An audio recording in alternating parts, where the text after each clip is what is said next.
లోక్సభలో స్పీకర్పై అవిశ్వాస తీర్మానానికి ఇండియా కూటమి ప్రయత్నిస్తోంది. స్పీకర్ ఓం బిర్లా తీరుపై విపక్షాలు అసంతృప్తిగా ఉన్నాయి. దీనిపై ఖర్గే నివాసంలో విపక్ష ఎంపీలు భేటీ అయ్యారు. భేటీకి రాహుల్ సహా పలువురు నేతలు హాజరయ్యారు.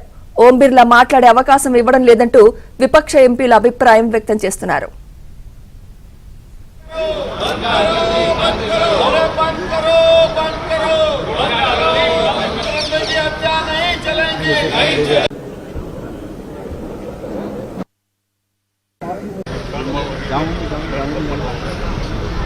अच्छा आपका इंडिया वाला नहीं आया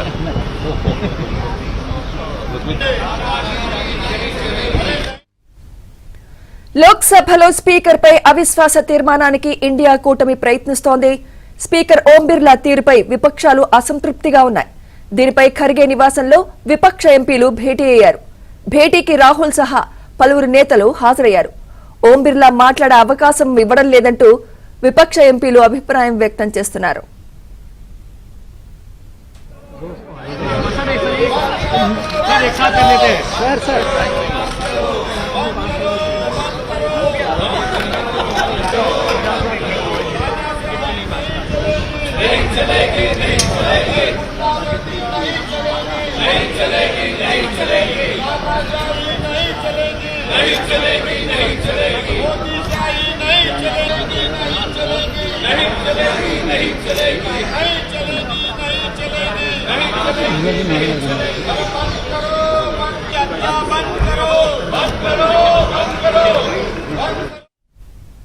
లోక్సభలో స్పీకర్పై అవిశ్వాస తీర్మానానికి సంబంధించి మరింత సమాచారం మా ప్రతినిధి ఢిల్లీ బ్యూరో చీఫ్ కృష్ణ అందిస్తారు. కృష్ణ,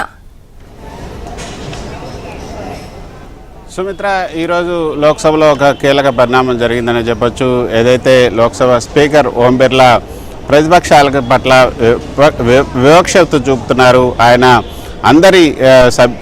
అందరికీ సమానంగా అవకాశం ఇవ్వటం లేదు, కేవలం అధికార పక్షానికి మాత్రమే ఇస్తున్నారు.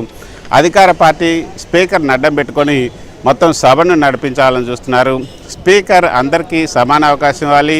ఆయన ఎటువంటి పక్షపాతం లేకుండా ఏ పార్టీ వైపు కొమ్ము కాయకుండా అందరికీ కూడా మాట్లాడే అవకాశం ఇవ్వాలి.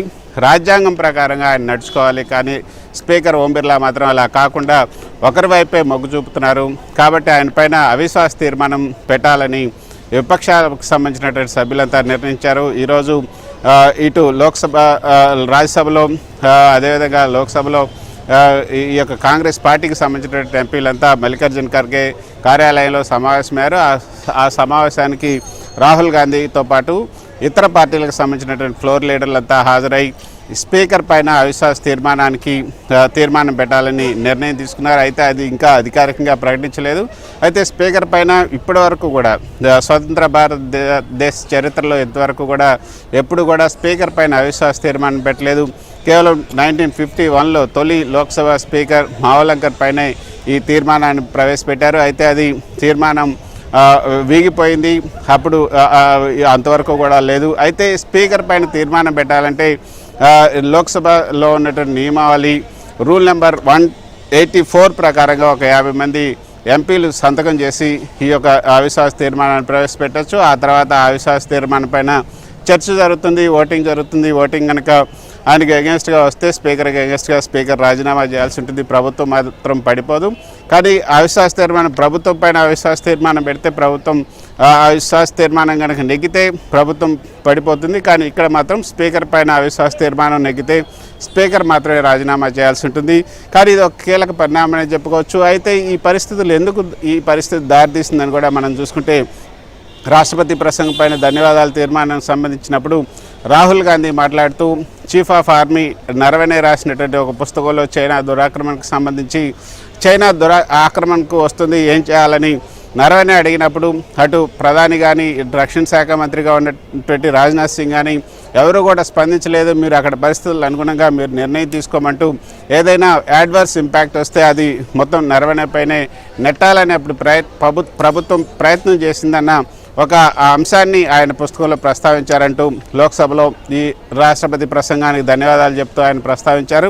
అయితే అసలు నరవణే పుస్తకమే పబ్లిష్ కాలేదు. పబ్లిష్ కానటువంటి ఒక పుస్తకం నుంచి మీరు ఎలా కోట్ చేస్తారంటూ ఆయన రాహుల్ గాంధీని అడ్డుకున్నారు.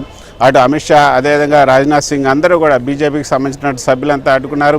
ఆ తర్వాత అసలు ఆయన్ను రాహుల్ గాంధీని మాట్లాడడానికి కూడా అవకాశం ఇవ్వలేదు. అందుకే విపక్షాలన్నీ కూడా అధికార పార్టీకి సంబంధించినటువంటి సభ్యులపైన మొత్తంగా తీవ్ర ఆగ్రహాన్ని వ్యక్తం చేస్తూ అప్పటి నుంచి కూడా సభ జరగకుండా మొత్తం సభ అంతా కూడా ఇటు లోక్సభలో కానీ రాజ్యసభ కానీ మొత్తం సభ స్తంభింపజేశారు సభను. ఆ తర్వాత ప్రధాని మోదీ కూడా రాష్ట్రపతి ప్రసంగానికి ధన్యవాదాలకు సంబంధించి ముగింపు ప్రసంగాన్ని కూడా మోదీ చేయలేకపోయారు. మోదీ సభకు రాలేకపోతున్నారు. దానికి కారణం విపక్షాలకు సంబంధించినటువంటి మహిళా ఎంపీలను అడ్డం పెట్టుకొని ఆయన పైన దాడి చేయబోతున్నారంటూ తనకు విశ్వసనీయ వర్గాల నుంచి సమాచారం అందింది. అందుకే ఆయన సభకు రావద్దని నేనే చెప్పాడంటూ ఓం బిర్లా కూడా స్వయంగా ఈ యొక్క సభలోనే చెప్పడం కూడా అందరూ కూడా ఆశ్చర్యపోయారు. సో దేశ ప్రధానికి అది అత్యంత కట్టుదిట్టమైనటువంటి భద్రత ఉన్నటువంటి పార్లమెంట్లోనే ఆయనకు సెక్యూరిటీ ప్రాబ్లం అని చెప్పడం అన్నది అందరినీ కూడా ఆశ్చర్యచకితులు చేసిందని చెప్పుకోవచ్చు. సో 2004 తర్వాత అంటే 20 సంవత్సరాల తర్వాత ఇప్పుడు ప్రధాని ప్రసంగం లేకుండా రాష్ట్రపతి ధన్యవాదాలకు సంబంధించిన తీర్మానం పైన ఒక చర్చ ముగిసింది. అయితే గతంలో కూడా ఇదే కాంగ్రెస్ పార్టీ అధికారంలో ఉన్నప్పుడు అప్పుడు మన్మోహన్ సింగ్ అధికారంలో ఉన్నప్పుడు ఆయన కూడా ఇలానే చేశారు. ఆయన మాట్లాడనీయకుండా బీజేపీ సభ్యులు ఆ రోజు అడ్డుపడ్డారు 2004లో. సో మళ్ళీ ఇప్పుడు బీజేపీకి సంబంధించినటువంటి మోదీ సభలో ప్రసంగించకుండా ఈ యొక్క రాష్ట్రపతి ప్రసంగానికి ధన్యవాదాలకు సంబంధించినటువంటి చర్చను ముగించారు. సో దీనికి సంబంధించి రాహుల్ గాంధీ నిజానికి ఒకవేళ ప్రధాని కనుక మోదీని కనుక అనుమతిస్తే దానికి ముందు ఎల్ఓపికి అవకాశం ఇవ్వాల్సి ఉంటుంది. ప్రధాన ప్రతిపక్ష నేత అయినటువంటి ఎల్ఓపి మాట్లాడిన తర్వాతనే రాహుల్ గాంధీ మోదీ మాట్లాడాల్సి ఉంటుంది. ఆయనకు అవకాశం ఇవ్వకూడదన్న ఉద్దేశంతోనే ప్రధాని మోదీ ప్రసంగాన్ని కూడా లేకుండా చేశారంటూ విపక్షాలు మండిపడుతున్నాయి. అందుకే స్పీకర్ పైన అవిశ్వాస తీర్మానం పెట్టాలని చూస్తున్నారు. సో రూల్ నెంబర్ 182 ప్రకారంగా ఆయనకు నోటీసులు ఇవ్వాలనుకుంటున్నారు. అయితే స్పీకర్ని అవిశ్వాస తీర్మానం అంటే ఆయనకు కాకుండా సెక్రటరీ జనరల్కి నోటీస్ ఇవ్వాల్సి ఉంటుంది. ఆయనపై తీర్మానం అన్నప్పుడు డిప్యూటీ స్పీకర్ లేదా ప్యానెల్ స్పీకర్ ఆధ్వర్యంలో ఈ చర్చ అయితే జరుగుతుంది. Right, thank you Krishna.